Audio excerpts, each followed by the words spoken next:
अहान ममक्तद लेन आइट स्टोरी ताबिरिबसिंगु जेम्स हेगुरजमना तरामनो चुबगल लोइनानि कोंगनो खुरुमजरी ngasi su puduna laksari inspector tayai yankai taruk suba tangka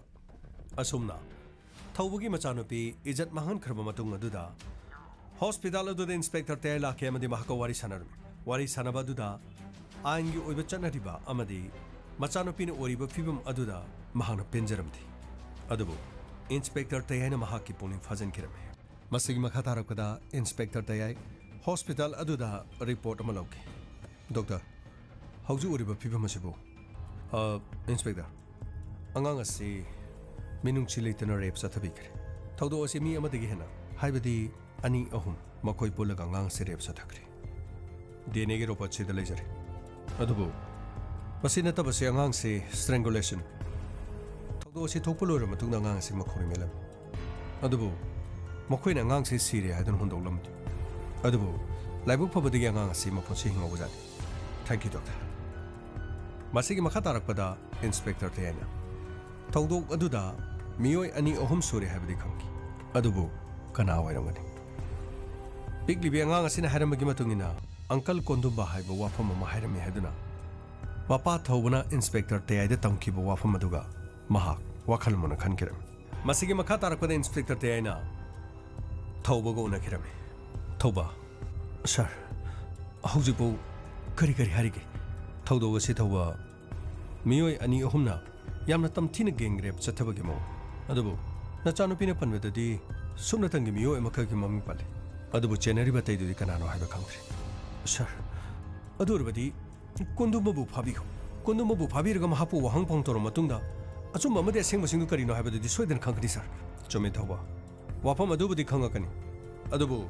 tawge haibada tawbanga makangmut makhoine kari torokadagi haibada makhoibu wahang pangduna kari lebagi haibadi yengi sel tum pai be mungni no mokhodi court case thengna se harakani aduga case ase numit yamna sangthana bohonarga masigi matungda mokhoina kari torokadagi haibada ai mokhogi mungda satuna achomba karino aranba karino haibado khangna bohonaki masigi matungda inspector tayai gorobagi yumda chakkiram sir gorobale bibro kanano ne mapanda ibu korisibu kanano eno koi kana ni yomudra yabo police lai karigi police la lebadi karigi welcome inspector welcome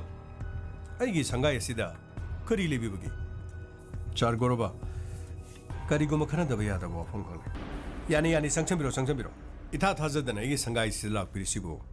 kari lebi bagi sir goroba chano palai bibra kari itha thajadana isano pa hangbiri di kari maramina sir goroba akhoi police department sumaram leitrabadi misa mamagi yum de tamuk chatte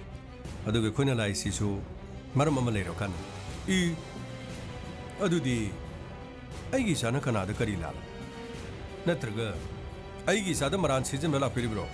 sir goroba adona hana lane te khanbigana lakchari bigi maram se maram chap chanari adongi sanu pagi mathakta nupi masa amare to bugi complain mala kaino haisu inspector ai gi sanu pana madubu madu to honoroida lekai lam dam sida ai bu yang thiba ai bu nuksida bayam na lebi makoi me am tasinarga ai gi ngau bu pamjobi sanu paduda pakcharani haidana hektam thijin borama sir goroba police ai khoi gi dikhote evidence leraba sakhi leraba natraga chingnaba leraba madugi hiram madu to khoni yengchanbe akhoi na phabadun hektama ijan mangani mahak pole khatarani habadi kasulethi isano pa kok topiro kaisu chingna bigan wahang pa hangara tawjagi akhoi na chingnaba leragadi mahapu phajen batab kari no habirisibo sir gorba oro bibiade kok thokpira kadra natraga akhoi na makhudang paiduna chingthok chaw haibra mata amni fare kondumba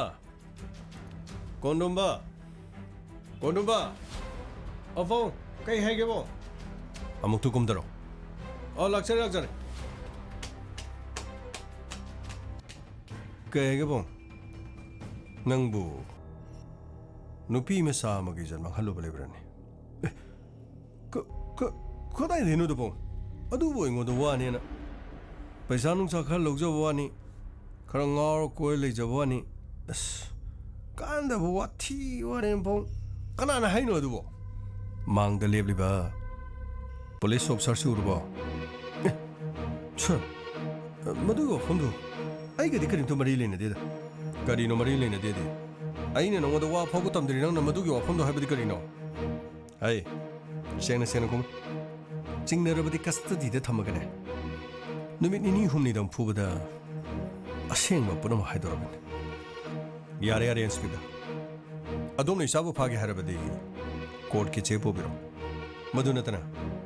ꯑꯩꯒꯤ ꯃꯤꯡꯆꯠ ꯊꯤꯅꯕ ꯑꯗꯨꯒ ꯑꯩꯒꯤ ꯏꯆꯥꯅꯨꯄꯥꯗ ꯑꯣꯏꯅ ꯇꯥꯏꯅꯕꯗꯨꯗꯤ ꯌꯥꯔꯣꯏ ꯂꯩꯀꯥꯏ ꯑꯁꯤꯗ ꯑꯩꯁꯨ ꯑꯐꯕ ꯊꯕꯛ ꯀꯌꯥ ꯃꯔꯨꯝ ꯇꯧꯏ ꯍꯥꯏꯕꯁꯤ ꯂꯩꯀꯥꯏ ꯃꯤꯌꯥꯝꯅ ꯌꯥꯅꯔꯤꯕꯅꯤ ꯁꯥꯔ ꯒꯣꯔꯣꯕꯥ ꯆꯦꯒꯤꯗꯤ ꯀꯔꯤꯝꯇ ꯈꯟꯕꯤꯔꯣ ꯆꯦꯗꯒꯤ ꯍꯦꯟꯅ ꯃꯇꯤꯛ ꯆꯥꯕ ꯏꯕꯤꯗꯦꯟꯁ ꯑꯩꯈꯣꯏꯗ ꯂꯩꯔꯕꯅꯤ ꯑꯗꯨꯕꯨ ꯑꯆꯨꯝꯕ ꯑꯃꯗꯤ ꯑꯁꯦꯡꯕ ꯀꯔꯤꯅꯣ ꯍꯥꯏꯕꯗꯨ ꯈꯪꯅꯤꯡꯕꯒꯤ ꯋꯥꯅꯤ ꯑꯣ ꯑꯗꯨꯗꯤ ꯄꯨꯂꯤꯁ ꯁ꯭ꯇꯦꯁꯟ ꯑꯗꯨꯗ ꯂꯥꯛꯇꯨꯅ ꯀꯅꯥꯅ ꯀꯝꯄ꯭ꯂꯦꯟ ꯇꯧꯔꯤꯕꯅꯣ ꯍꯥꯏꯕꯗꯨꯗꯤ ꯑꯩꯈꯣꯏꯁꯨ ꯈꯪꯗ꯭ꯔꯤ ꯁꯥꯔ ꯒꯣꯔꯣꯕꯥ ꯁꯣꯏꯗꯅ ꯈꯪꯂꯛꯀꯅꯤ ꯀꯅꯥꯅ ꯀꯔꯤꯒꯤꯗꯃꯛ ꯇꯧꯔꯤꯕꯅꯣ ꯍꯥꯏꯕꯗꯣ ꯑꯗꯨꯁꯨ ꯁꯣꯏꯗꯅ ꯈꯪꯂꯛꯀꯅꯤ ꯀꯣꯟꯗꯣꯝ ꯉꯁꯤꯗꯒꯤ ꯅꯨꯃꯤꯠ ꯍꯨꯝꯅꯤ ꯃꯔꯤꯅꯤꯒꯤ ꯃꯥꯡꯗ ꯅꯪ ꯀꯗꯥꯏ ꯀꯗꯥꯏ ꯆꯠꯀꯦ ꯁꯔ ꯑꯩꯗꯤ ꯏꯃꯥꯟꯅꯕꯁꯤꯡꯒ ꯂꯥꯡꯕ ꯀꯣꯏꯕ ꯅ꯭ꯌꯨ ꯌꯥꯔꯒꯤ ꯑꯗꯨꯝ ꯂꯩꯔꯤ ꯀꯩꯅꯣ ꯑꯧ ꯑꯗꯨꯗꯤ ꯅꯨꯃꯤꯠ ꯑꯁꯤꯗ ꯑꯉꯥꯡ ꯑꯃ ꯅꯨꯃꯤꯗꯥꯡ ꯑꯊꯦꯡꯕꯗ ꯅꯈꯣꯏꯅ ꯔꯦꯞ ꯆꯠꯊꯈꯤ ꯍꯥꯏꯕꯁꯤ ꯆꯨꯝꯃꯤꯅꯦ ꯑꯩꯗꯤ ꯀꯔꯤꯝꯇ ꯌꯥꯎꯖꯗꯦ ꯃꯗꯨꯒꯤ ꯊꯕꯛꯇꯨꯗꯤ ꯑꯩ ꯀꯔꯤꯝꯇ ꯌꯥꯎꯖꯗꯦ ꯑꯣ ꯊꯧꯗꯣꯛ ꯑꯗꯨꯐꯥꯎ ꯅꯤꯡꯊꯤ ꯅꯨꯡꯉꯥꯏꯅ ꯍꯥꯏꯗ꯭ꯔꯤ ꯑꯩ ꯀꯔꯤꯝꯇ ꯌꯥꯎꯖꯗꯦ ꯍꯥꯏꯔꯕ ꯐꯔꯦ ꯐꯔꯦ ꯑꯗꯨꯗꯤ ꯅꯪ ꯌꯥꯎꯗ꯭ꯔꯕꯁꯨ ꯌꯥꯎꯔꯤꯕꯁꯤꯡꯗꯨꯅ ꯀꯅꯥ ꯀꯅꯥ ꯁꯔ ꯑꯩꯉꯣꯟꯗꯗꯤ ꯑꯗꯨꯃꯥꯏꯅ ꯇꯩꯁꯟꯗꯣꯏꯅꯣꯗ ꯑꯩꯗꯤ ꯀꯔꯤꯝꯇ ꯈꯪꯖꯗꯦ ꯑꯩꯈꯣꯏꯕꯨ ꯀꯅꯥꯅ ꯀꯩꯗꯧꯋꯦ ꯍꯥꯏꯅꯣ ꯐꯔꯦ ꯐꯔꯦ ꯁꯥꯔ ꯒꯣꯔꯣꯕꯥ ꯑꯗꯣꯝꯒꯤ ꯏꯆꯥꯅꯨꯄꯥꯅ ꯄꯤꯛꯂꯤꯕ ꯅꯨꯄꯤ ꯃꯆꯥ ꯑꯃꯈꯛ ꯔꯦꯞ ꯆꯠꯊꯗꯨꯅ ꯁꯤꯖꯔꯁꯅꯨ ꯍꯥꯏꯕꯒꯨꯝꯕ ꯀꯧꯔꯤ ꯃꯦꯠꯂꯒ ꯂꯝꯕꯤꯗ ꯍꯨꯟꯗꯣꯛꯂꯝꯃꯦ ꯍꯥꯏꯕꯁꯦ ꯃꯃꯥ ꯃꯄꯥꯒꯤ ꯃꯥꯏꯀꯩꯗꯒꯤ ꯍꯥꯏꯔꯤ ꯏꯟꯁꯄꯦꯛꯇꯔ ꯃꯗꯨꯒꯤ ꯋꯥꯐꯝꯗꯨꯗꯤ ꯑꯩꯈꯣꯏꯕꯨ ꯅꯨꯡꯁꯤꯗꯕ ꯑꯩꯈꯣꯏꯕꯨ ꯌꯦꯡꯅꯕꯗꯧꯅ ꯈꯟꯕ ꯑꯩꯈꯣꯏꯒꯤ ꯌꯥꯅꯗꯕ ꯃꯤꯁꯨ ꯑꯣꯏꯔꯝꯒꯅꯤ ꯃꯤ ꯃꯃꯤꯡ ꯀꯅꯥ ꯀꯧꯕꯒꯦ ꯑꯩꯈꯣꯏꯗ ꯑꯝꯇ ꯍꯥꯏꯕꯤꯌꯨꯗꯅ ꯁꯥꯔ ꯒꯣꯔꯣꯕꯥ ꯃꯃꯤꯡ ꯍꯥꯏꯕꯕꯨ ꯉꯁꯤꯗꯒꯤ ꯅꯨꯃꯤꯠ ꯍꯨꯝꯅꯤꯒꯤ ꯃꯃꯥꯡꯗ ꯑꯗꯣꯝꯒꯤ ꯅꯆꯥꯅꯨꯄꯥꯅ ꯅꯨꯃꯤꯗꯥꯡ ꯋꯥꯏꯔꯝ ꯊꯧꯕꯒꯤ ꯃꯆꯥꯅꯨꯄꯤ ꯄꯤꯡꯀꯤꯕꯨ ꯏꯖꯠ ꯃꯥꯡꯍꯜꯂꯕ ꯃꯇꯨꯡꯗ ꯁꯤꯖꯔꯁꯅꯨ ꯍꯥꯏꯗꯨꯅ ꯃꯈꯧꯔꯤ ꯃꯦꯠꯈꯥꯏꯔꯒ ꯂꯝꯍꯥꯡ ꯑꯃꯗ ꯍꯨꯟꯗꯣꯛꯇꯨꯅ ꯊꯝꯃꯛꯈꯤ ꯀꯔꯤ ꯃꯗꯨ ꯑꯣꯏꯗꯕꯅꯤ ꯑꯩꯒꯤ ꯏꯆꯥꯅꯨꯄꯥꯁꯤꯗ ꯄꯛꯑꯅꯤ ꯍꯥꯏꯗꯨꯅ ꯄꯪꯍꯥꯏꯗ ꯍꯩꯖꯟꯕꯒꯤ ꯋꯥꯅꯤ ꯃꯗꯨꯗ ꯏꯟꯁꯄꯦꯛꯇꯔ ꯈꯣꯏꯅ ꯌꯥꯝꯅ ꯏꯟꯇꯔꯦꯁ ꯂꯩꯕꯒꯤ ꯃꯔꯝꯁꯤ ꯀꯔꯤ ꯑꯩꯈꯣꯏꯅ ꯏꯟꯇꯔꯦꯁ ꯂꯩꯕꯒꯤ ꯋꯥꯐꯝ ꯀꯔꯤꯝꯇ ꯂꯩꯖꯗꯦ ꯃꯃꯥ ꯃꯄꯥꯅ ꯑꯩꯈꯣꯏꯗ ꯔꯤꯄꯣꯔꯠ ꯑꯃ ꯊꯥꯡꯒꯠꯂꯛꯂꯕꯗꯤ ꯔꯤꯄꯣꯔꯠ ꯑꯗꯨꯒꯤ ꯃꯇꯨꯡ ꯏꯟꯅ ꯑꯩꯈꯣꯏ ꯏꯟꯚꯦꯁꯇꯤꯒꯦꯁꯟ ꯆꯠꯄ ꯇꯥꯕꯅꯤ ꯑꯣ ꯔꯤꯄꯣꯔꯠ ꯑꯗꯨꯒꯤ ꯃꯇꯨꯡ ꯏꯟꯅ ꯏꯟꯚꯦꯁꯇꯤꯒꯦꯁꯟ ꯑꯗꯨꯗꯤ ꯐꯔꯦ ꯏꯟꯁꯄꯦꯛꯇꯔ ꯃꯈꯣꯏꯒꯤ ꯃꯥꯏꯀꯩꯗꯒꯤ ꯑꯩꯈꯣꯏꯕꯨ ꯏꯖꯠ ꯁꯣꯛꯅꯕꯒꯤꯗꯃꯛ ꯃꯈꯣꯏꯅ ꯀꯦꯁꯇ ꯊꯥꯡꯒꯠꯂꯛꯄꯁꯤꯡ ꯑꯗꯨ ꯑꯩꯈꯣꯏꯅ ꯊꯦꯡꯅꯕ ꯇꯥꯔꯦ ꯃꯈꯣꯏꯕꯨ ꯑꯩꯈꯣꯏꯒ ꯀꯦꯁ ꯊꯦꯡꯅꯕ ꯉꯝꯒꯅꯤ ꯍꯥꯏꯕ꯭ꯔꯅꯤ ꯁꯥꯔ ꯒꯣꯔꯣꯕꯥ ꯀꯦꯁ ꯊꯦꯡꯅꯕ ꯉꯝꯖꯔꯔꯣꯏꯗꯕ ꯅꯥꯇꯩ ꯆꯥꯗ꯭ꯔꯕ ꯏꯃꯨꯡ ꯈꯟꯗꯨꯅ ꯑꯩꯈꯣꯏꯅ ꯀ꯭ꯔꯥꯏꯝ ꯇꯧꯒꯗ꯭ꯔꯅꯤ ꯐꯔꯦ ꯍꯧꯖꯤꯛꯀꯤꯗꯤ ꯑꯩꯈꯣꯏ ꯆꯠꯂꯦ ꯑꯗꯨꯕꯨ ꯃꯁꯤꯒꯤ ꯃꯇꯨꯡꯗꯒꯤꯗꯤ ꯁꯣꯏꯗꯅꯃꯛꯀꯤ ꯀꯣꯔꯠꯀꯤ ꯆꯦ ꯄꯨꯗꯨꯅ ꯂꯥꯛꯀꯅꯤ ꯃꯁꯤꯒꯤ ꯏꯟꯁꯄꯦꯛꯇꯔꯁꯦ ꯑꯌꯥꯕꯅꯤ ꯐꯔꯦ ꯐꯔꯦ ꯅꯪꯅ ꯄꯨꯔꯛꯅꯤꯡꯕ ꯀꯣꯔꯠꯀꯤ ꯆꯦꯗꯨ ꯄꯨꯔꯛꯎ ꯑꯆꯧ ꯑꯁꯥꯡ ꯁꯦꯜ ꯊꯨꯝ पाइबा सेल खरे याम फंगजगदब अखोइगा नमनादुना अखोइगी तुंगदा लेगे हाइदि लेतदना करम्बा इंस्पेक्टर नोने सिबो कयादा पक्खिद्रबनो अखोइदो मोनसिलगा किहलमी कोनो पबु पुलिसने लागलेबसी अरानबा नत्रो पों नचाबु खरं ngौसनेना सरांतरा अदुम देंगोंदा दमाय उबिनोदा कइनमो हाइदो बाइगे amtade ngौजरबसु अइगी चामनदि मदु तौगने हबदा जदि करिगुमा मखोइना इचादा मराल सिरगना ठेंगनब तारेदना अरे इबा सेल पुनमक थाददुना इसागी माइदा दाग तानबे याबा नथि अइनि इचाबु सोइदना वाफमदगी कनगनि अबो नचा कइमता लांखिब लेते मखोइना ने मखोइना लानो उबवाने होंग्रे पैसा के देबिरो असाइबो दुंगा त थोगे कोनो नंग ngahak leita nato no kami du karigina ha karigino ba pong khangbonde da nato nungai tabagi sum kam be wani aduga konom mean ngang na halibasi ai budia rama thangano ne pong ai su pong gi amata bukso bisani keno ai no pong du kai gi oida pa da ngang de no pare asumna inspector te lak to ne imung adu da kari gumba ingit khar khang na nan magi da maksat ki adubu mapa gorobana machanu pa gi lanba amadi achumba kari gumba amata khangdana machanu pa na chummi haidunu kangkhat pagaloina na court ki che puru haibo wafam hairakhiram masigi matungda inspector te thodok adugi chap chaba mapung phaba evidence leitabana thodok asida chenarum gani khangnaba kondum mahak ki mathakta karisu to bungam ki amaromda thobuna torokliba complaint adugi matungina court case thengna bataki asumna rape case asigi matangda tamna wathok warki press media da amadi news channel sing the wafam sing asina headlines urki masigi matungda tonga civil organization kya amadi mera pabi lok kya na thawbagi imungda tholiba thodo wathok adugi dama ninda tawba horaki amadi mari leinaba sing cherak piu haiduna maikai kya dagi miyam gi kholaw lakhiram amadi wakat mifam chingba chathaba hoki adubu senjau pairaba goroba wafam adu machano pagi mathakta aran masina bo honabani haiduna adu makhaiki masigi matungda court case thenaki court case thengna ba matamda sumna order case asigi damak pariba inspector te aina aseng makhangna nanugi dama adongi witness kari lerebagi habado matik chaba singdu unabo honabiu your honor aikoi matik chaba haibabu angang asigi masada phangliba DNA aduga hauji prime suspect oriba kondum mahakki masagi DNA ga test tawduna karigumba phangniba DNA sing asigi manungda mahakka matching oramlabadi case asida mahak chanare habase soidina khangani sir maramaduna sir kondum babu DNA test tawbugi ayabadu pibiu phare athoba matamda kondum bagi DNA lorga test asi tawthopiu aduga case asibu pariba police department na matik chaba sarsit adu thangkaduna case asi makha chathana bonasi maramasina court asi mathangi hapta phawba yeithol asumna kona rai thaki amaromda DNA test tawna nanwagi dama kondumadagi sample adu loki kari tawgani ai gi sagi dama ai kari tawbadai kari guma isanu pasina lalam labadi ai lepak miyam da choppada natana ai ge mukhakta pukcho bisa sigi punchi loge doriban adu rabadi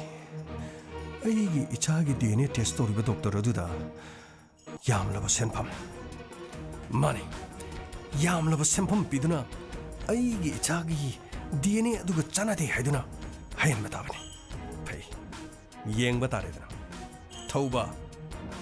mamangda thokiba kari sunataba thodok adugidama nangna aigi chanupagi mathakta laman khumna bonaba aina lemna tharoi nakoibu aina lemna sungta tharoi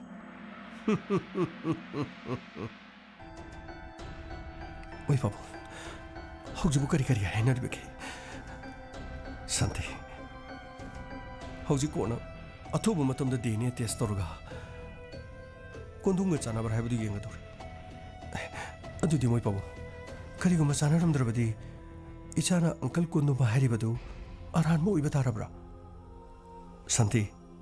ichanu pina kaidogai da minamo ichanu pina haribadu soidina makya chumbo hoigani santi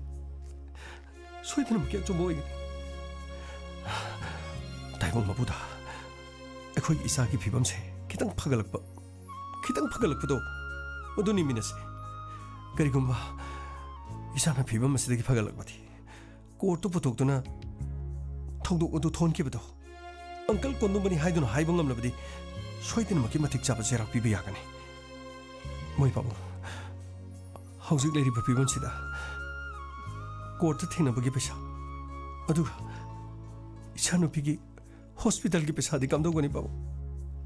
santi ai sagina te halaman singda wari loina sarabani leri ba yumfamdo aina atopa sagai ma yon madinu ngati aduna akhoi sagai gi misingna yumado bandop loboma natraga yon thokpa haiduna ai wari sanaram labani sagai gi halaman singna khanasi haiduna re moi pabo hauju wari ba pibam sidati senjau pa yo moiga akhoi ga manabada akhoi na mai thige daba male karam tawni akhoi haji kari to bata खुकन पांगलबा अदुगा मरन मथुम पाइबदा हालेंग बलित्रब मखोइगा मथु करमना मायोंग नदुन के सचि थेना गदोरिबन आई खलुबदा आई लेथाफुम खंगदे असोमना शांति अमदि थौबा यामना वाजदन वारी सारम मसिगी मतुंगदा sir sir कैदोरे गामै sir DNA test तौगिबि चेदो लाक्ले सर सिदा लेरे सर कदाय ए करिनो हाइसिबो DNA अदु कोंदुंगी नते हरिनि करि ओरबे सर सर रेप चथाइ हाइबो कोंदुम दुगा फंगलिबो DNA दु चाना दे हरिब्र सर माने गामै सोइदिनमकि आइने चिग्नबले सर अदुदि करि तौगद्र सर गामै तसेनमकि चुम्ब्रा मदि अरानब्रा हाइबदु आइखोना खंगथ्रि अदुबु पावसी मुदुदु तमनोरबदि मदुना मकरि थोलक अमरोमदा कोरोबगी मुंदो पावसी मखुइना ताखरगना मदुगी रिएक्शन करि लाक अमरोमदा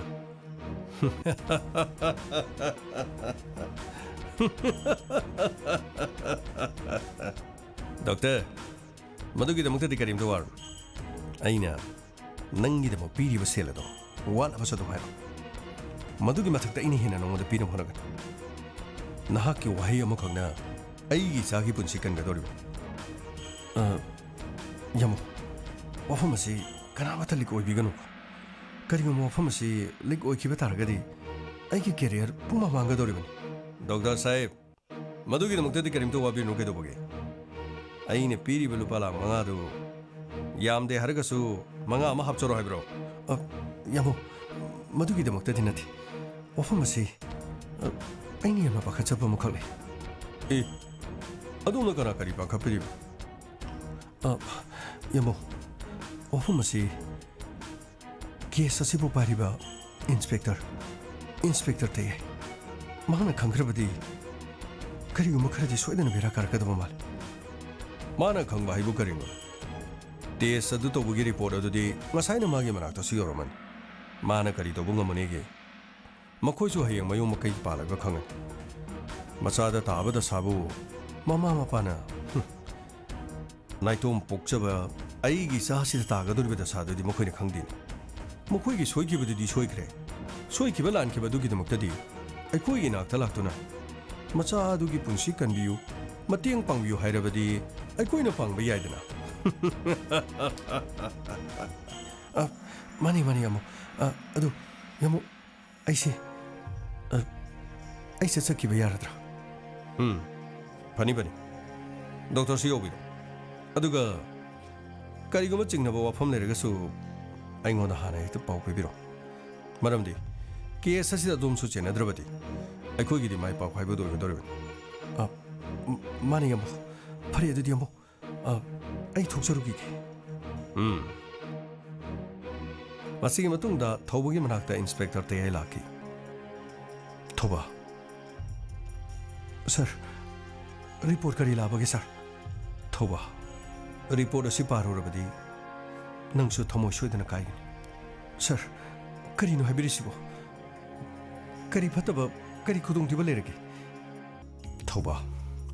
पिगलिबि अंगांग अदुदि फंखिबा देने अदुगा गौरवगी मचानुपा कोंदुम माका टेस्ट तौबा मतमदा मैचिंग ओइद्रे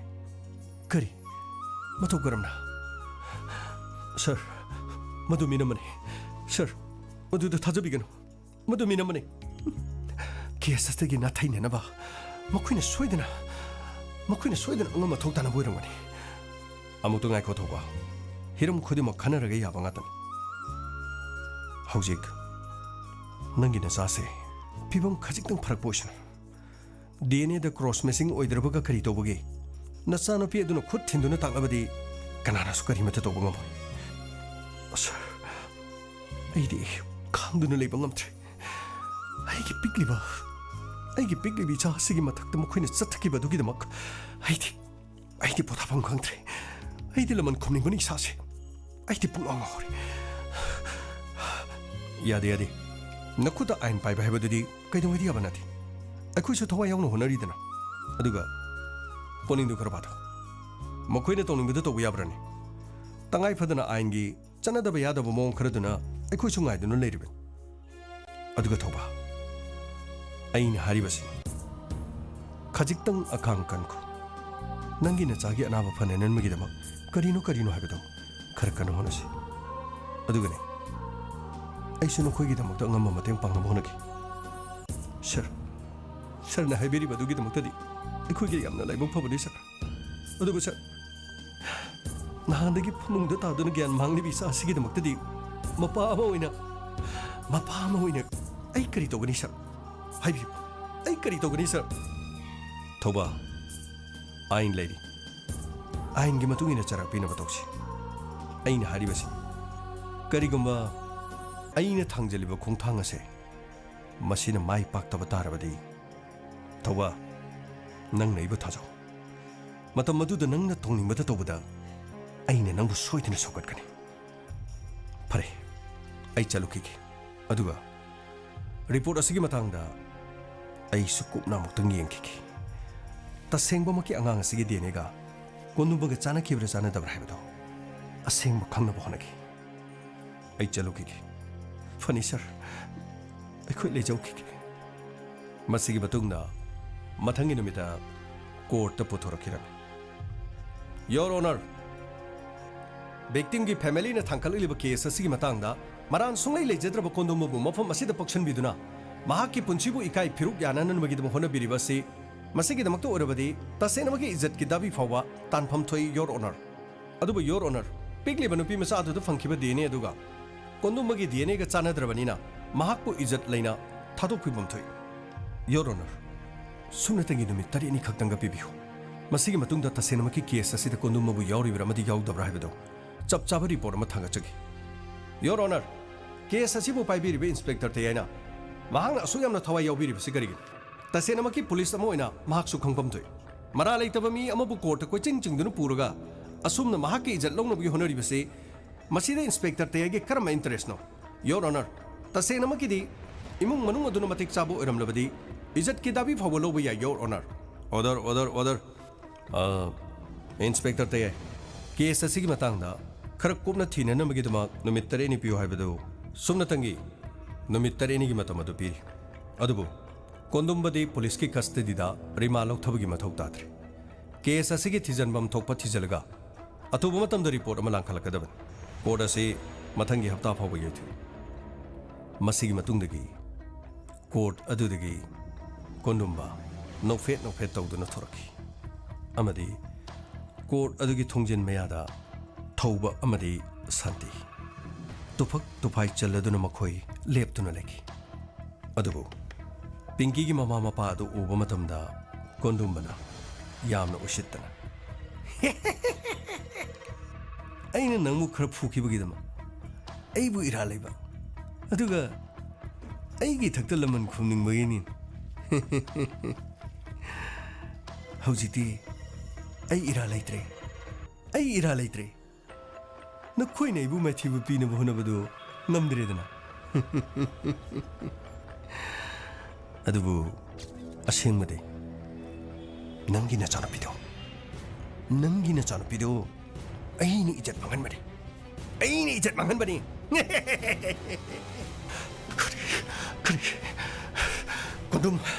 कुंदुम नंग करिगुमा कोर्टना नंगु चेरक पीरबदी भाई चेरक पीदब तारबदी अइगी खुत्ता नंग करी ओय हाइबदी यंग नंग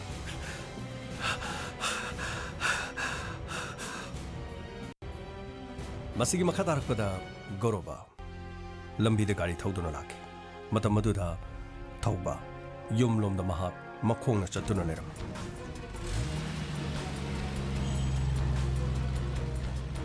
होय गाड़ी खम थौबा यमो करिगिनोने नंगना आइंगोंदो ओनसिंदुना सावरिदो थौदोदुगा आइगा करी मरी लेनबगे नंगना आइगा करी यानखिगे आइगी सना खोदोबुदु हुरानबगीदमा आइगी युमदा थबक सुबा लाकदबने हाइबदु नंग हंदक मरक्ति लाक्त्रेना यमो ꯑꯗꯣꯝꯒꯤ ꯏꯆꯥꯅꯨꯄꯥ ꯀꯣꯟꯗꯨꯝꯅ ꯑꯩꯒꯤ ꯏꯆꯥꯅꯨꯄꯤꯒꯤ ꯃꯊꯛꯇ ꯆꯠꯊꯔꯤꯕꯁꯤꯕꯨ ꯌꯥꯝꯕꯨꯕꯨ ꯀꯔꯤꯅꯤ ꯍꯥꯏꯅ ꯈꯟꯕꯒꯦ? ꯃꯁꯤꯕꯨ ꯌꯥꯝꯕꯨꯡꯗ ꯊꯣꯛꯄ ꯑꯣꯏꯔꯝꯃꯗꯤ ꯌꯥꯝꯕꯨꯕꯨ ꯌꯥꯕꯤꯅꯤꯡꯒꯗ꯭ꯔꯣ? ꯍꯩ ꯅꯈꯣꯟꯗꯣ ꯇꯞꯗꯣ. ꯅꯪꯅ ꯑꯩꯒꯤ ꯁꯅꯥ ꯈꯨꯗꯣꯞ ꯍꯨꯔꯥꯜꯂꯤꯕꯗꯨꯗꯤ ꯅꯪꯉꯣꯟꯗ ꯑꯣꯏꯔꯗꯤ ꯌꯥꯒꯗ꯭ꯔꯥ? ꯅꯪꯉꯣꯟꯗ ꯑꯣꯏꯔꯗꯤ ꯌꯥꯒꯗ꯭ꯔꯣ? ꯑꯩ 이레ꯝ ꯂꯦꯝꯅꯅꯦ 이ꯐ ꯐꯖꯅ ꯍꯣꯔꯦꯟ ꯑꯩꯒꯤ ꯌꯨꯝꯗ ꯂꯥꯛꯑꯣ. ꯅꯪꯒꯤ ꯅꯆꯥꯒꯤ ꯆꯪꯈꯤꯕ ꯁꯦꯟꯐꯝꯁꯤꯡꯗꯨ ꯑꯩ ꯄꯨꯊꯣꯛꯈꯤ. ꯀꯦꯁ ꯑꯗꯣ ꯍꯟꯊꯣꯛ. ꯃꯗꯨ ꯅꯠꯇꯕ ꯇꯥꯔꯕꯗꯤ ꯅꯪ ꯑꯐꯕ ꯑꯣꯏꯔꯣ. ꯅꯪꯅ ꯑꯩꯒ ꯁꯤꯡꯅꯕ ꯉꯝꯒꯗ꯭ꯔꯣ? ꯅꯪꯅ ꯑꯩꯒ ꯁꯤꯡꯅꯕ ꯉꯝꯒꯗ꯭ꯔꯣ? ꯀꯔꯤꯒꯨꯝꯕ ꯅꯪꯅ ꯀꯦꯁ ꯑꯗꯨ ꯍꯟꯗꯣꯛꯇꯕ ꯇꯥꯔꯗꯤ ꯅꯪꯅ ꯁꯅꯥ ꯈꯨꯗꯣꯞ ꯍꯨꯔꯥꯟꯈꯤꯕꯗꯨꯒꯤ ꯃꯗꯨꯒꯤ ꯀꯦꯁ ꯑꯗꯣ ꯑꯩꯅ ꯏꯅꯧ ꯅꯧꯅ ꯄꯥꯟꯁꯤꯟꯒꯅꯤ. ꯑꯗꯨꯒ ꯅꯪꯒꯤ ꯅꯊꯛꯇ ꯑꯩꯒꯤ ꯁꯅꯥ ꯍꯨꯔꯥꯟꯕꯗ ꯅꯠꯇꯅ ꯅꯨꯃꯤꯠ ꯑꯗꯨꯗ ꯑꯩꯒꯤ ꯏꯃꯨꯡꯗꯒꯤ ꯃꯃꯜ ꯌꯥꯝꯂꯕ ꯄꯣꯠꯆꯩ ꯀꯌꯥ ꯍꯨꯔꯥꯟꯈꯤ ꯍꯥꯏꯗꯨꯅ ꯑꯆꯧꯕ ꯀꯦꯁ ꯑꯃ ꯄꯥꯟꯁꯜꯂꯒ ꯅꯪꯕꯨ ꯂꯩꯕꯥꯛ ꯃꯤꯌꯥꯝ ꯃꯥꯡ ꯑꯁꯤꯗ ꯈꯣꯡꯒꯣꯏꯅꯒꯅꯤ. ꯑꯩꯅ ꯍꯥꯏꯔꯤꯕꯁꯤ ꯅꯪ ꯃꯨꯟꯅ ꯈꯜꯂꯣ. 이레ꯝ ꯂꯦꯝꯅ ꯅꯪꯒꯤ ꯅꯆꯥ ꯂꯥꯌꯦꯡꯕꯒꯤ ꯁꯦꯟꯐꯝꯁꯤꯡ ꯑꯗꯨ ꯑꯩ ꯄꯤꯒꯦ. ꯑꯗꯨꯒ ꯀꯦꯁ ꯑꯁꯦ ꯌꯥꯝ ꯊꯨꯅ ꯍꯟꯗꯣꯛꯅꯕ ꯇꯧ. ꯃꯗꯨ ꯅꯠꯇꯕ ꯇꯥꯔꯕꯗꯤ ꯒꯧꯔꯣꯕ ꯀꯅꯥꯅꯣ ꯍꯥꯏꯕꯗꯣ ꯑꯩꯅ ꯃꯌꯦꯛ ꯁꯦꯡꯅ ꯅꯉꯣꯟꯗ ꯇꯥꯛꯀꯅꯤ. ꯈꯪꯉꯦꯗꯅ? ꯆꯂꯣ, ꯒꯥꯔꯤꯗ ꯊꯧꯔꯣ ꯆꯂꯣ. ꯐꯅꯤ.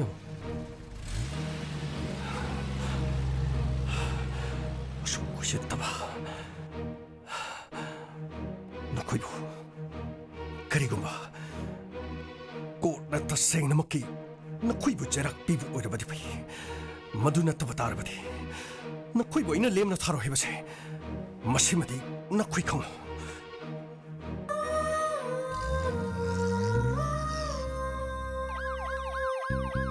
ꯂꯥꯛꯂꯦ ꯏꯟꯁꯄꯦꯛꯇꯔ ꯇꯌꯥꯏ ꯂꯥꯛꯂꯦ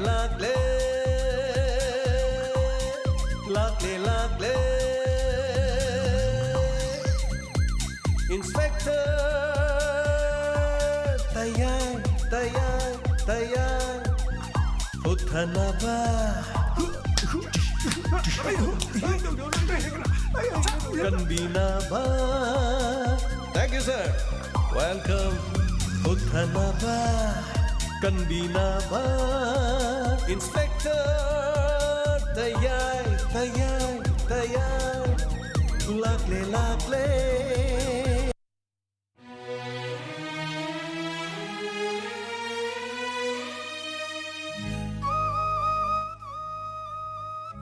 Tagacharing asig Inspector Tayay Yangkay taruk suba tangkag tabiribasing Nahan makay sandok chaba toromdagi ngasi minute mga gumba taruk gumba kara tension jare masigi mga api gani tase namak ngasigi pongpam masidi Inspector Tayay thamasi atuk matek ikhoida yamna wajaba haijaba tare yam khudong chada batuk sei maram ding asi si mayamna su khangbire ngarang nahan dagi khoi sem sadana Foundation degi aduki matek yamna wan hona jaba haitare aduga mi su yamna leijadaba thorom si sem saba lution ba aduga thorom pangthokna bhona ba haitare yamna aduki matek wajaba khoigi aduga ngasi di foundation day sina maram oraga khoide aduki matek khudong chadaba kya maram thokre masina maram oraga mayamda ngasi gi diwari thamjararoi haidana hairuraba su mayam warau ki batare haidana aduki matek yam wana semjai haitare masina mayam punama pukchil chauna nga piu yam kana 10 minute Masigi thorom sige 20 ga 8 minute ding nahan makai 35 to 42 sumaina leijabani so hayeng khara dum sangna bohna jage aduga thagachari mayam aduga sige birthday tariba sing fa mangol pe mine se amade feedback amade comment pathok chabagi tanja dum logjage Farenbam Rojit Kumar loinana Farenbam Roji aduga Roji ga matak to panjaki besiga adi Mapa macha haitare ani se akhoi moirang digi aduga chap manaba mamang da suma yobi kriya pokpa maga macha nupa ga punna no mata da birthday oiba adu mamang da panjari ba sisu haitare aduga Rajnita ningombam hauri bi me lekai adu mamang gisina Farenbam Rojit Kumar son of Govind नमदे लोइदांग मोइरांग कोकिलबोन लेकाई मोइरांग कोकिलबोन हारिबम फुमसिदगी अदुगा Farenbam Roji daughter of Farenba Rojit Kumar Moirang Kokilbon Leikai ngasiगी adomgi Rajnita Ningombam पनमक मियो यहुंगे हाजब तारे इपोंग नोमिना सिना लाखपदे याइफा मंगोन डायमंड रेडियो के माइकेदे के पिजरी अदोमदोंगी पुंसीदा मसिंग लांगमद्रगा असिगुम इपोंग नोमिसि लाखपो रेसनु अफबा नुंगाई याइफबा माई सिंग नुंगसित खोदोंग तिबा पनमक्तगी ताइबंग मपुना मदुदगी ngakthopibo oiresanu haiba wafam sisu tamjagi aduga sorgi mafam dosu nijari asiguma numit nungairaba numit che masing langam dana lakpo ibiro afaba ngakto ibiro sagai na tai पुनमक अफब इबिरो हाइब वाफम सिग लोइनाना हनना थागचरी लोइनाना लेमहरिबा मतम खरसिदा दोमदोमना थाबिरकलिबा ngasiगी इंस्पेक्टर तयागी वारी असिदगी करी फाउबिरकपा खजितंग पाथोकजबगी तंजा दुमो लौजगी ngasiगी हानबा कमेंट हेक इरकलिबा मपासिदगी पाजगे मथकते इगिबा सिंग अदुदी मथकता लेकिबना पाबा नंगजद्रे अदुना हेक हौजि हौजि मांगदा तारिबा मपासिदगी सोयदना पाजरगे मथंग मथंग अदुगा मथकता पहनिंगबु सिंगना अमु कॉपी तोरग मखादा मुक नत्रगा चमानने इबिरो हाइबो फमसिगा हाइजगे ओइनाम इबेम चा थागचरी happy birthday अनोबा चहिना लाखपसिदा दोमदोंगी पुंसिदा नुंगाई फबो इबियो no ताकपिरकपा Johnson नाउरेम थागचरी सनातोंबी कांगबम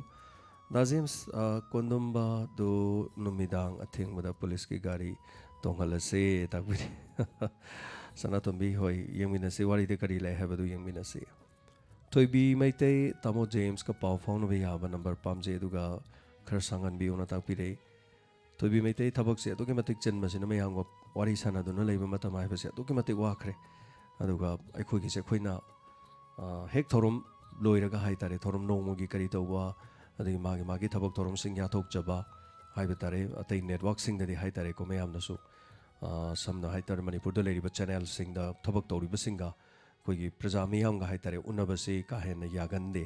करिगुंबा advertisement तौबा पाव हापनतना अदुसु मखोइगी सेक्शन दुगी खाइदोगा थमी लेरिबा मिसिंग दुको का हेन प्रजा सिंग उन्नबा संगदे मरमदि करिगिनो हाइकांदा थबक तो दुगी मतिक चिनबा हाइतारे अदुबा डायमंड रेडियो गिदि पुंग अमदगिना पुंग मंगा फावबसि यारि मखै प्रजा मियामगा उन्नै मफम सिदा लाकपा फैमिली सिंगा उन्नजै अदुगा नोंग फादोक लेंथोक पिरकपा करिसु काइबा लेते 9077282001 अखोइगी मरक्ति याउबिरिबा फैमिली मेंबर स्ट्रीमर्स सिंग इबियो नंबर दो मुक्तंग टाइप तौबियो हारिबा नंबर से पुंग अमदगिना पुंग मंगा फावबा दम लेजै व्हाट्सएप नंबर लेबनी हाबिनिंगबा करी करी लेसु टेक्स्ट तौबियो खोइना एक खुदोंग चाबा मतमदा खुमजरक्के हंजरक्के हाइना दुमाइना हाइजरी अदुगा अंजु मतुम धागचरी सर ngasiगी वारी से यामना नुंगाई हाइना ताकपिरकपा अंजु शेख सदिया तयाई कोंदम मपा मसा अनि सी एनीवे यमिनसि मयामना पेंदबगी फोंदोकपिरिनि अदुबु लुरिबदि मसिगे तांकक्सिदा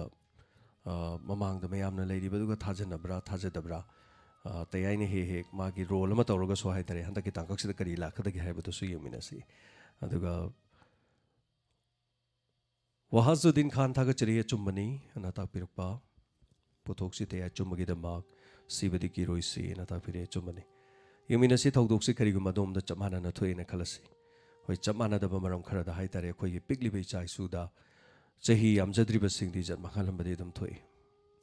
कयागी मतिक नुंगाइतबा ताबदा अदोंगी इचानुपिदुंग हाक्तंग पमजगेना मथादा पम्मिबा अंगांगदु लेकाइगी मीना पम्मगा चटखरगा नुक्सीदना अंगांगदु पम्बिरिबो निंगदना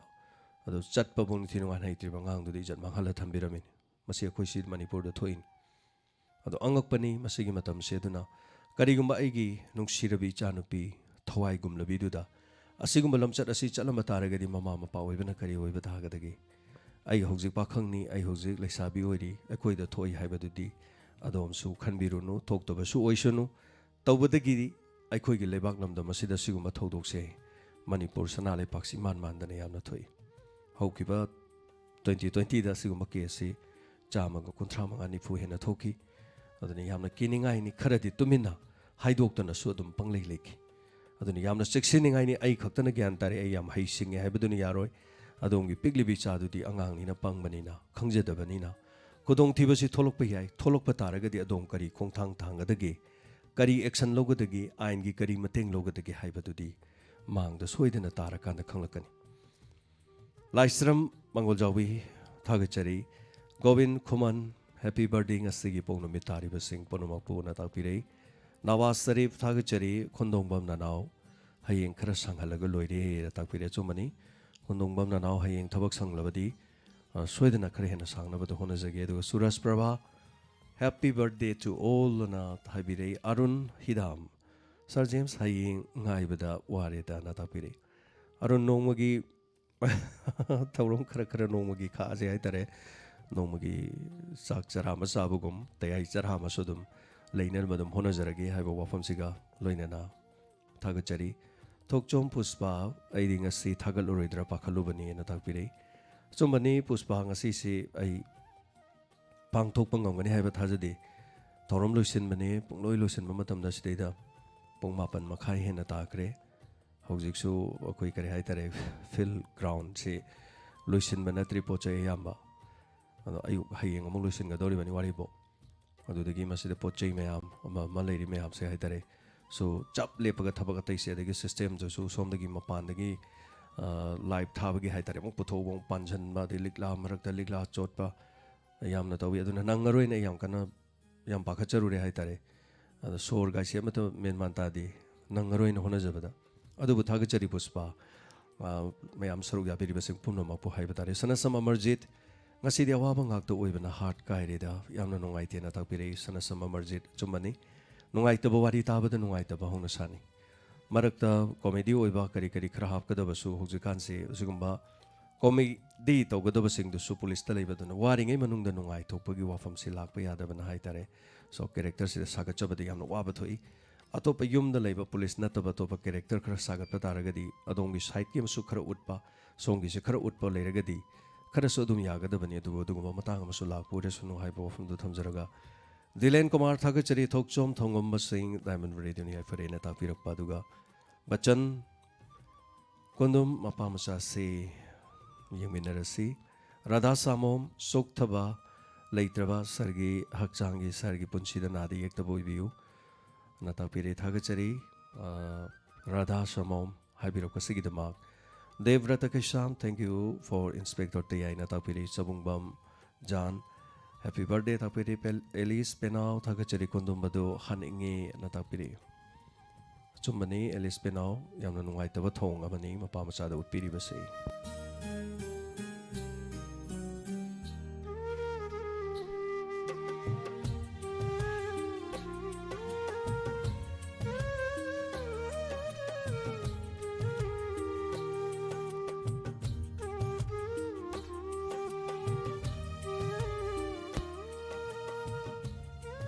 ꯋꯥꯔꯤ ꯈꯤꯟꯕꯝ ꯑꯕꯦ ꯇꯥꯍꯧꯗ꯭ꯔꯦꯅ ꯇꯥꯛꯄꯤꯔꯦ ꯁꯣꯏꯗꯅ ꯆꯤꯡꯈꯠꯂꯒ ꯇꯥꯕꯤꯌꯨ ꯑꯦꯝꯗ ꯑꯃꯤꯔ ꯈꯥꯟ ꯊꯥꯒꯠꯆꯔꯤ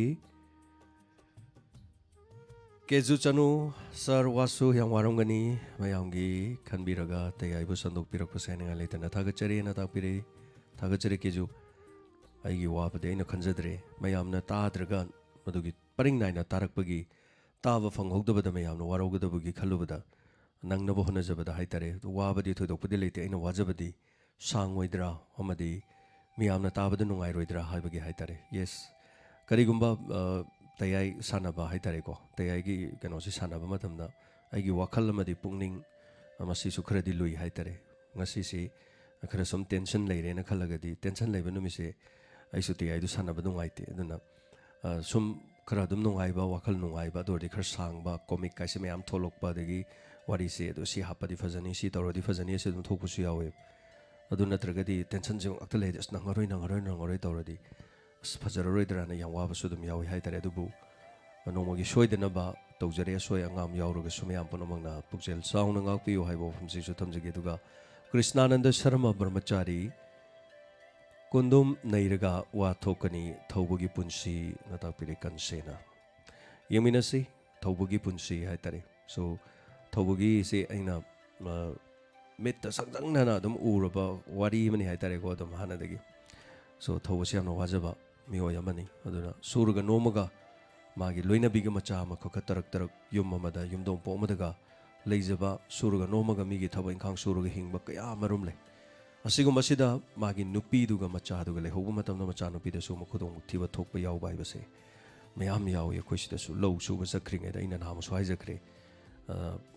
ꯃꯃꯥꯅ ꯂꯧ ꯁꯨꯕ ꯆꯠꯈ꯭ꯔꯤꯉꯩꯗ ꯏꯃꯨꯡ ꯃꯅꯨꯡꯗ ꯃꯆꯥꯅꯨꯄꯤ ꯖꯟꯃꯥꯡꯒ ꯂꯩꯔꯝꯕ ꯌꯥꯎꯔꯤꯕꯅꯤ ꯑꯗ ꯃꯌꯨꯝ ꯃꯀꯩꯗ ꯃꯃꯥ ꯃꯄꯥ ꯂꯧ ꯆꯠꯈ꯭ꯔꯒ ꯃꯤꯒꯤ ꯊꯕꯛ ꯁꯨꯕ ꯆꯠꯈ꯭ꯔꯒ ꯏꯃꯨꯡ ꯃꯅꯨꯡꯗ ꯃꯆꯥꯅꯨꯄꯤꯗꯨ ꯈꯛ ꯂꯩꯍꯧꯕꯗ ꯂꯩꯀꯥꯏꯒꯤ ꯆꯍꯤ 34 ꯁꯨꯔꯕ ꯑꯍꯜ ꯑꯃꯅ ꯂꯥꯛꯑꯒ ꯑꯣꯛꯆꯥꯛ ꯍꯩꯕ ꯂꯥꯛꯄ ꯍꯥꯏꯇꯥꯔꯦꯅꯦ ꯑꯩꯈꯣꯏ ꯀꯔꯤ ꯍꯥꯏꯇꯥꯔꯦ ꯉꯥꯅꯨ ꯃꯆꯤꯟꯖꯥꯛ ꯀꯔꯤ ꯀꯔꯤ ꯆꯥꯛ ꯐꯠꯇꯕ ꯂꯧꯕ ꯂꯥꯛꯄꯗꯣ ꯑꯕꯦꯝꯃꯧ ꯅꯈꯣꯏ ꯏꯃꯥ ꯕꯕꯥ ꯂꯩꯕ꯭ꯔꯣꯅ ꯍꯥꯏ ꯄꯨꯄꯨ ꯂꯩꯇꯦꯅ ꯍꯥꯏ ꯑꯗꯨꯗꯤ ꯀꯅꯥꯝ ꯂꯩꯇ꯭ꯔꯦ ꯑꯉꯥꯡꯁꯤ ꯏꯖꯟ ꯃꯥꯡꯍꯟ ꯌꯥꯔꯅꯦ ꯏꯖꯟ ꯃꯥꯡꯍꯜꯂ ꯊꯝꯃꯤꯅꯤ ꯃꯃꯥ ꯃꯄꯥ ꯂꯥꯛꯑꯀꯥꯟꯗ ꯑꯁꯤ ꯀꯌꯥꯗ ꯂꯨꯈ꯭ꯔꯕꯅꯣ ꯑꯗꯨꯅ ꯃꯃꯥ ꯃꯄꯥ ꯑꯣꯏꯕꯁꯤꯡꯅ ꯆꯦꯛꯁꯤꯟꯒꯗꯕ ꯏꯆꯥꯅꯨꯄꯤꯅꯤ ꯍꯥꯏꯔꯒꯁꯨ ꯃꯆꯥꯅꯨꯄꯤ ꯑꯃ ꯂꯩꯍꯧꯕ ꯃꯇꯝꯗ ꯑꯣ ꯏꯆꯥꯅꯨꯄꯤꯁꯤ ꯅꯨꯄꯤꯅꯤꯀꯣ ꯍꯥꯏꯕ ꯏꯆꯥ ꯅꯨꯄꯤ ꯃꯆꯥꯅꯤ ꯍꯥꯏꯕꯗꯨ ꯅꯠꯇꯕ ꯅꯨꯄꯤ ꯑꯃꯅꯤꯀꯣ ꯍꯥꯏꯕ ꯋꯥꯈꯜꯁꯤ ꯈꯜꯂꯀꯥꯟꯗ ꯃꯃꯥ ꯃꯄꯥꯁꯤꯡꯅ ꯃꯆꯥꯁꯤꯡꯗ ꯌꯥꯝꯅ ꯂꯝꯖꯤꯡ ꯂꯝꯇꯥꯛꯄꯒꯤ ꯃꯇꯝ ꯑꯃ ꯑꯣꯏ ꯑꯗꯨꯅ ꯑꯗꯨꯒꯨꯝꯕꯗꯨꯗꯒꯤ ꯍꯦꯟꯅ ꯃꯤꯌꯥꯝꯅ ꯍꯦꯟꯅ ꯁꯤꯡꯉ ꯍꯩꯔꯕ ꯉꯥꯛꯇꯅꯤ ꯑꯩꯈꯣꯏꯗꯒꯤ ꯍꯦꯟꯅ ꯑꯗꯨꯅ ꯆꯦꯛꯁꯤꯟꯕꯤꯌꯨ ꯍꯦꯟꯅ ꯈꯨꯗꯣꯡꯊꯤꯕ ꯊꯣꯛꯇꯅꯕ ꯍꯣꯠꯅꯕꯤꯌꯨ ꯍꯥꯏꯕꯁꯤꯅꯤ ꯉꯁꯤ ꯊꯣꯛꯇ꯭ꯔꯒꯁꯨ ꯑꯗꯨꯝꯅ ꯊꯣꯛꯑꯔꯣꯏ ꯍꯥꯏꯅꯤꯡꯉꯥꯏ ꯂꯩꯇꯦ ꯑꯗꯨꯅ ꯆꯦꯛꯁꯤꯟꯕꯗꯒꯤ ꯍꯦꯟꯅ ꯐꯕ ꯀꯔꯤꯒꯤꯁꯨ ꯑꯃꯠꯇ ꯂꯩꯇꯦ ꯊꯥꯒꯠꯆꯔꯤ ꯍꯥꯏꯕꯤꯔꯤꯕꯁꯤꯒꯤꯗꯃꯛ ꯔꯣꯃꯤ ꯅꯤꯡꯊꯧ ꯊꯥꯒꯠꯆꯔꯤ ꯍꯥꯏꯕꯤꯔꯛꯄ ꯑꯁꯤꯒꯤꯗꯃꯛ ꯑꯗꯨꯒ ꯍꯦꯔꯣꯖꯤꯠ ꯊꯧꯅꯥꯎꯖꯝ ꯊꯥꯏꯕꯦꯝꯃ ꯌꯨꯝꯅꯥꯝ ꯊꯥꯒꯠꯆꯔꯤ ꯀꯔꯤꯅꯣ ꯇꯧꯒꯗꯕꯁꯤ ꯇꯌꯥꯏꯅ ꯆꯨꯝꯕ ꯄꯨꯊꯣꯛꯄꯤꯌꯨ ꯄꯤꯡꯀꯤꯒꯤ ꯀꯦꯁꯅ ꯇꯥꯛꯄꯤꯔꯤ ꯊꯥꯒꯠꯆꯔꯤ ꯂꯥꯏꯁ꯭ꯔꯝ ꯙꯅꯟꯖꯣꯏ ꯍꯦꯄꯤ ꯕꯔꯊꯗꯦꯅ ꯇꯥꯛꯄꯤꯔꯛꯄ ꯗꯌꯥ ꯃꯣꯏꯔꯥꯡ ꯊꯦꯝ ꯉꯁꯤꯗꯤ ꯌꯥꯝꯅ ꯇꯦꯜꯂꯦꯅ ꯇꯥꯛꯄꯤꯔꯦ ꯋꯥꯔꯧꯕꯤꯕ ꯌꯥꯗꯦ ꯗꯌꯥ ꯕꯣꯏꯗ ꯊꯥꯒꯠꯆꯔꯤ ꯄꯣꯈ꯭ꯔꯝꯕꯝ ꯀꯤꯔꯟ ꯊꯥꯒꯠꯆꯔꯤ ꯁꯥꯔ ꯖꯦꯝꯁ ꯇꯥꯛꯄꯤꯔꯛꯄ ꯒꯨꯜꯁꯟ ꯑꯉꯣꯝꯆꯥ ꯑꯣꯖꯥ ꯖꯦꯝꯁ ꯏꯟꯁꯄꯦꯛꯇꯔ ꯇꯌꯥꯏꯁꯦ ꯇꯥꯔꯨꯕꯗꯒꯤ ꯄꯨꯂꯤꯁ ꯌꯥꯝꯅ ꯑꯣꯏꯅꯤꯡꯉꯦꯅ ꯇꯥꯛꯄꯤꯔꯤ ꯒꯨꯜꯁꯟ ꯃꯗꯨꯃꯛꯅꯤ ꯍꯥꯏꯇꯥꯔꯦ ꯁꯣ ꯄꯨꯂꯤꯁꯀꯤ ꯃꯅꯨꯡꯗ ꯍꯥꯏꯇꯥꯔꯦ ꯑꯩꯈꯣꯏꯅ ꯂꯤꯔꯤꯁꯤꯗꯤ ꯁꯔꯨꯛ ꯆꯥꯝꯃꯒꯤ ꯃꯅꯨꯡꯗ ꯈꯖꯤꯛ ꯈꯛꯇꯅꯤ 0.5 ꯈꯛꯀꯨꯝꯕ ꯑꯣꯏꯔꯝꯒꯅꯤ ꯑꯩꯈꯣꯏꯅ ꯈꯪꯗꯕ ꯀꯌꯥ ꯃꯔꯨꯝ ꯂꯩꯕꯅꯤ ꯀ꯭ꯔꯥꯏꯝꯒꯤ ꯀꯔꯤꯒꯤ ꯀꯔꯥꯒꯤ ꯑꯗꯨ ꯃꯌꯥꯝ ꯂꯩꯔꯤꯁꯦ ꯑꯗꯨꯒ ꯁꯤꯒꯨꯝꯕꯁꯤꯗ ꯍꯥꯏꯇꯥꯔꯦ ꯌꯦꯁ ꯄꯨꯂꯤꯁ ꯃꯌꯥꯝ ꯂꯩꯔꯤꯅꯤ ꯑꯗꯨꯅ ꯃꯈꯣꯏ ꯂꯣꯏꯅꯃꯛ ꯐꯠꯇꯕ ꯇꯧꯏꯗꯤ ꯍꯥꯏ ꯌꯥꯄꯣꯟꯇꯦ ꯑꯆꯨꯝꯕꯗꯤ ꯂꯣꯏ ꯇꯧꯅꯤꯡ ꯄꯣꯠꯅꯤ ꯑꯗꯨ ꯐꯤꯕꯝ ꯃꯇꯝꯅ ꯌꯥꯗꯕ ꯈꯔꯗꯒꯤ ꯍꯥꯏꯇꯥꯔꯦ ꯁꯣ ꯑꯗꯨꯃꯥꯏꯅ ꯇꯧꯕꯁꯨ ꯑꯗꯨꯝ ꯌꯥꯎꯔꯤ ꯄꯣꯠꯅꯤ ꯑꯗꯨꯕꯨ ꯊꯥꯒꯠꯆꯔꯤ ꯍꯥꯏꯕꯤꯔꯛꯄ ꯒꯨꯜꯁꯟ ꯔꯥꯐꯤꯛ ꯑꯍꯃꯗ ꯑꯗꯨꯒ ꯂꯤꯌꯥꯐꯤ ꯑꯀꯥꯡ Jade sing first time thank you Natapiri every night I really used to listen to Diamond Radio program Natapiri Liafi akang so yamna nungaizai asigi tharomsi soroga biba thank you for joining aduga yamna fajaraba adongi comment ama pibirakpa nahan makai tumina taduna leirabasu live ta changbirakta adongi fajaraba wahai amana adongi thamoigi haiba tare adu masak punamak takthokpa natragasu adongi wahaina adonbasu masak takthokpiba sigidama thagachari hana sanatomba maitei hayengdi khara sanganbiyo na tapiri sanatomba isoidina honajage madungam soijage aduga lokrakpam babita thokchom thongamba sing ngasidi wari thengle nungaiti adubu waraude na tapiri thagachari thokchom thongamba ngarang nahandagi ngasi di kitang angkatbane nahan barom makhai de amadum thare haitare husiksi sungai yadaba thabuk mayam sinaba aduga ꯑꯩꯈꯣꯏꯅ ꯃꯗꯨꯒꯤ ꯈꯨꯗꯣꯡꯆꯥꯕ ꯂꯧꯖꯕꯗꯤ ꯅꯠꯇꯦ ꯊꯦꯡꯕꯕꯨ ꯀꯅꯥꯅ ꯄꯥꯝꯃꯨꯅꯤ ꯊꯦꯡꯉꯨꯕꯁꯦ ꯑꯩꯅ ꯍꯦꯟꯅ ꯊꯦꯡꯉꯤ ꯃꯌꯥꯝꯗꯤ ꯂꯣꯏꯁꯤꯜꯂꯒ ꯄꯠ ꯍꯥꯏꯔ ꯐꯃꯨꯡꯗ ꯑꯗꯨꯝ ꯇꯨꯝꯗꯣꯏꯅꯤ ꯏꯕꯟ ꯑꯌꯥꯝꯕ ꯇꯥꯕꯤꯔꯤꯁꯤꯡꯁꯦ ꯐꯃꯨꯡꯗꯒꯤ ꯂꯣꯏ ꯇꯥꯕ ꯑꯣꯏꯔꯝꯕ ꯌꯥꯏ ꯃꯦꯕꯤ ꯐꯝꯃꯒ ꯇꯥꯕꯗꯤ ꯄꯪꯌꯥꯝ ꯌꯥꯝꯃꯝꯗꯧ ꯃꯥꯟꯗꯦ ꯑꯗꯨꯕꯨ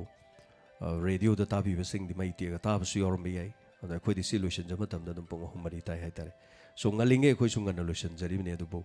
ꯎꯄꯥꯏ ꯑꯃ ꯂꯩꯖꯗꯕ ꯍꯥꯏꯇꯥꯔꯦꯅꯦꯀꯣ adana thagachari nawaz sarib delegation wari se khara sanganingi na takpirokpa sanganjage premavati naurem ibemal konthojam maibam baby suna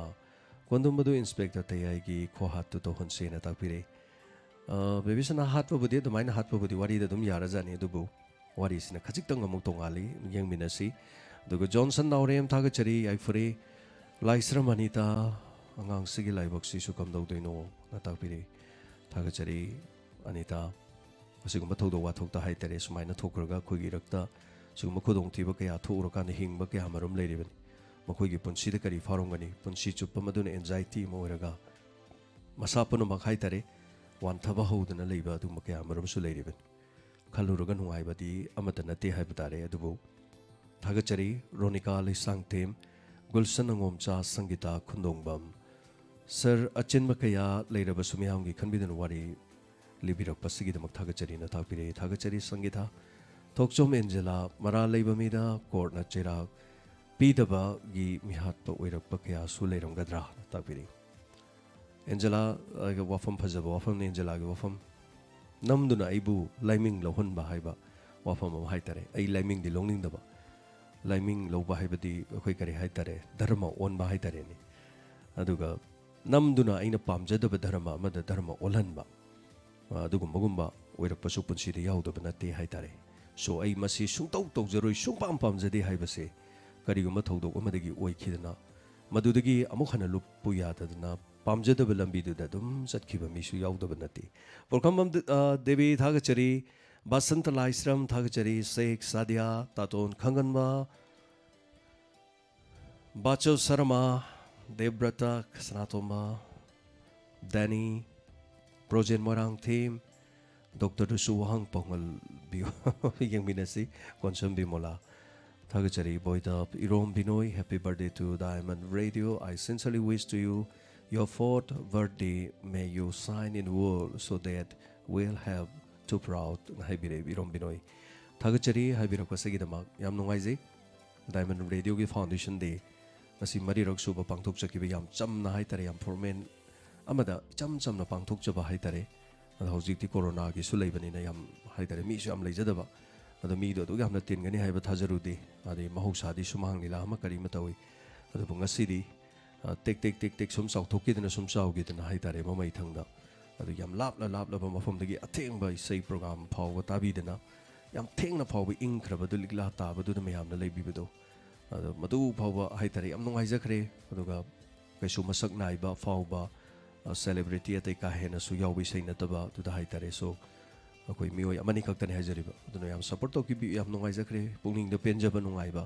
अदुकी मतिक फावजै अदुगा ममल यामलबा दोमि याम पनोमंगना लापलबा मफम क्यादगी लापिदना दोंगी खोंयागी उफुल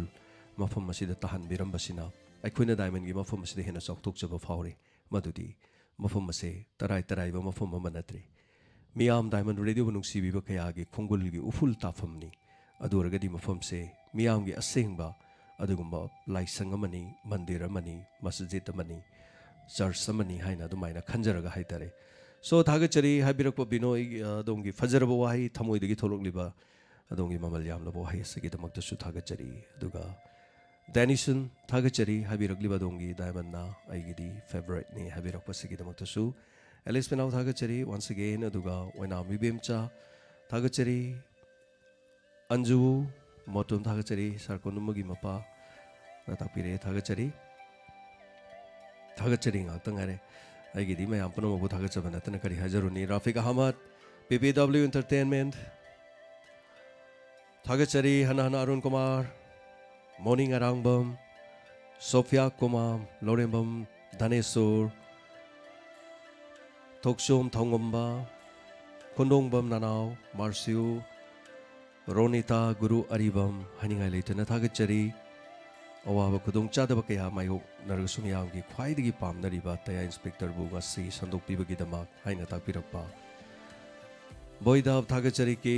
खेत्रिमयुम गौरनीता सर ओजा थागचरी डीएसए कक्सिंग रोतले बिबा ओजाना हाइबिरकलिबा वाफम फाउंडेशन नुंगाई खिएना सुताकपिरे थागचरी केनेडी थोकसोम थागचरी सरोखाइबम आनंद मतम खर तेन की बजी नुंगाई जति आनंद वेरी सॉरी करीदी उपायले हेमचंद्रा ओक्रम थागचरी सुरबला माइबम सुरबला के मैसेज कक्थ पीकरे करी सोइबा हायौगरे रैमा लाइस्रम मेनाउबी थागचरी ngasi लाइव ताब फंगले मसिनी हेना नुंगाइरमले थागचरी वारी सेम नुंगाइजेना ताकपिरे लाइस्रम मेनाउबी तसेंगबदी मसे खोइगी चनबिनी हाइतारे मयाम नमु करी हाइरिगे हाइबगी पाथोकचबसे अदु तसेंगना याम सांगना मियामगी दमक होनजबदा मयामना करी हारिसि खल्ले हाबसि सोइना खंगदबा यादबदुना लाइव सिददी याउबिरगदी एडवर्टाइजमेंट दी यावररोय होरेन अखोई सुंगाइरे ngसाइगी तयाइदोमता तारगा करी असुबि याउजानोना तारगा यंगजगे तौजे एडवर्टाइजमेंट यूट्यूब की खांग मजानते अदु मसिते होलोय हारगदी Google Chrome दगी तारदी याउदे live ओइना तारदी याउदे हाइतारे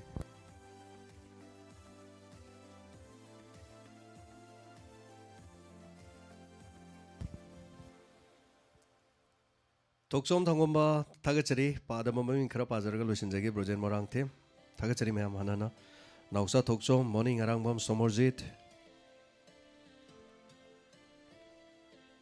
Manikanta naurem thagachari ngasidi yam waramgani na harpini wabadi nate sokthaba haitare ne wadi sokthai haitare yam pakhachari di karino hai kana ina thorom dudi mayam nodi pungning leitana yengbiram basu yai ko asoi rak su mayam ubiram basu yai duga as thorom dudi kare haitare mai mutkini adagi mi lai mayam do kongno bungam silakte kana mating pangbiram mayam imung do sanga yengu budadi mayam pibiram ba pochai mayam sina ek to khong khoche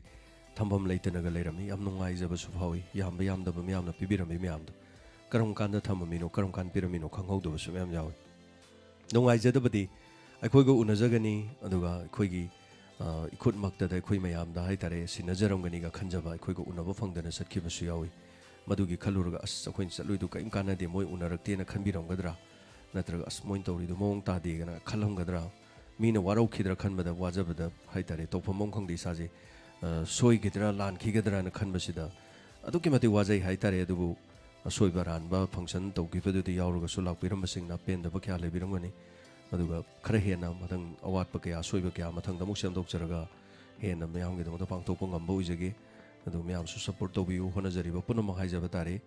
ꯑꯩꯈꯣꯏꯅ ꯉꯥ ꯑꯣꯏꯔꯕꯁꯨ ꯃꯌꯥꯝꯅ ꯏꯁꯤꯡ ꯑꯣꯏꯖꯔꯤꯕꯅꯤ ꯑꯗꯨꯅ ꯃꯤꯌꯥꯝ ꯂꯩꯇ꯭ꯔꯕꯗꯤ ꯑꯩꯈꯣꯏ ꯀꯩꯁꯨ ꯅꯠꯇꯦ ꯑꯗꯨꯅ ꯃꯤꯌꯥꯝꯅ ꯁꯄꯣꯔꯠ ꯇꯧꯕꯤꯒꯅꯤ ꯍꯥꯏꯖꯕ ꯇꯥꯔꯦ ꯑꯗꯨꯅ ꯍꯥꯟꯅꯅ ꯊꯥꯒꯠꯆꯔꯤ ꯃꯅꯤꯀꯥꯟꯇ ꯑꯅꯟ ꯑꯗꯨ ꯕꯤꯖꯌꯥ ꯁꯅꯁꯝ ꯒꯣꯕꯤꯟ ꯈꯨꯃꯟ ꯇꯥꯇꯣꯟ ꯈꯪꯒꯟꯃ ꯊꯣꯛꯆꯣꯃꯦꯂꯟ ꯕꯤꯒ꯭ꯌꯥꯔꯥꯅꯤ A. Rahim MK Thagachari Marcio Milan Rafik Somarjit Keju Devrata Matum Niljit Pauzan R Pamai Thagachari Chingi Warisu Yobiu Yaragadi na takpiri Tamilongi di takre takpiri Pauzan R Pamai soidana yaugani dona so haibiri doi Tamilongi wari khre yaukre mamangda dagi More Room da tabi khre yaukre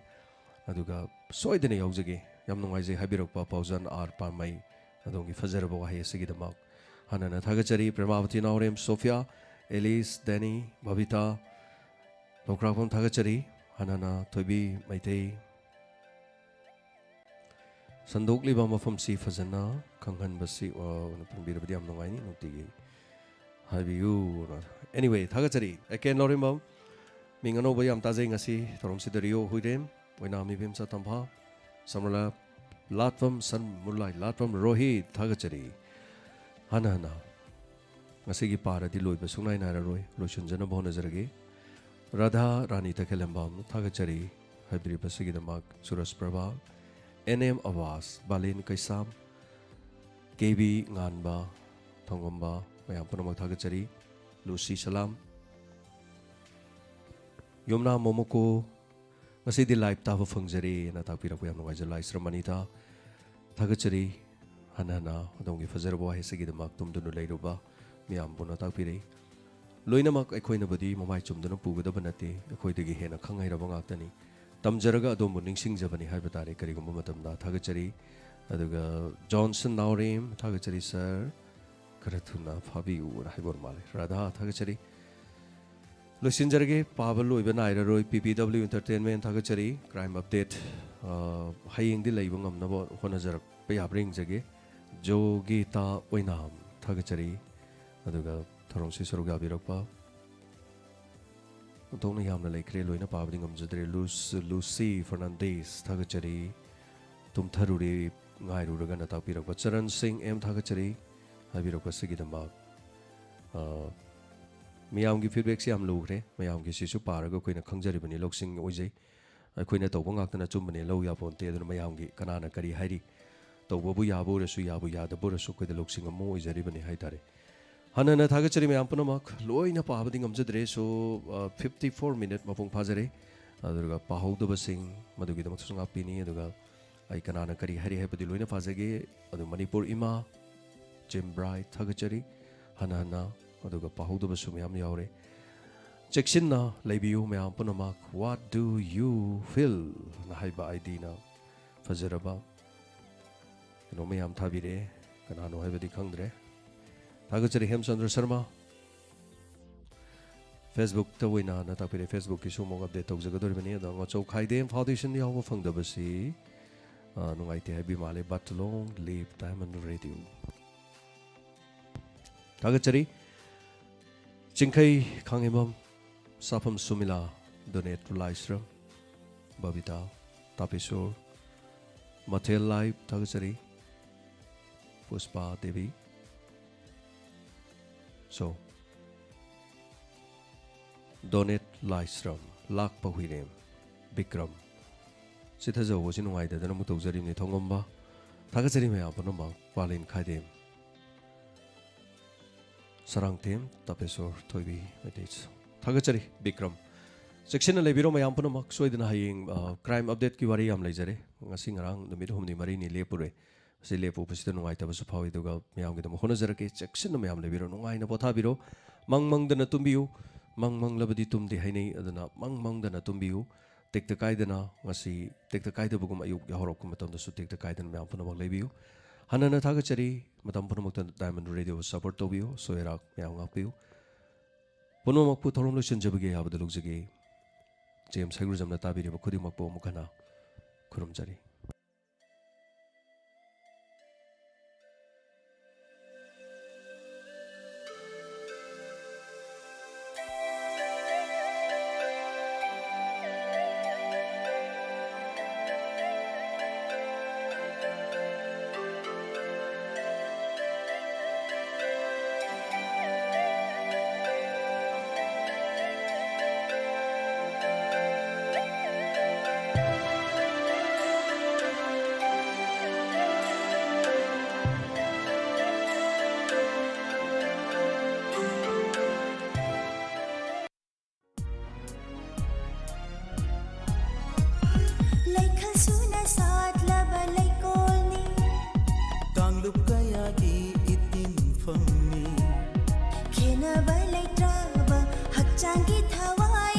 Diamond FM Radio. Oh, Diamond FM Radio. 91.2 Diamond Radio.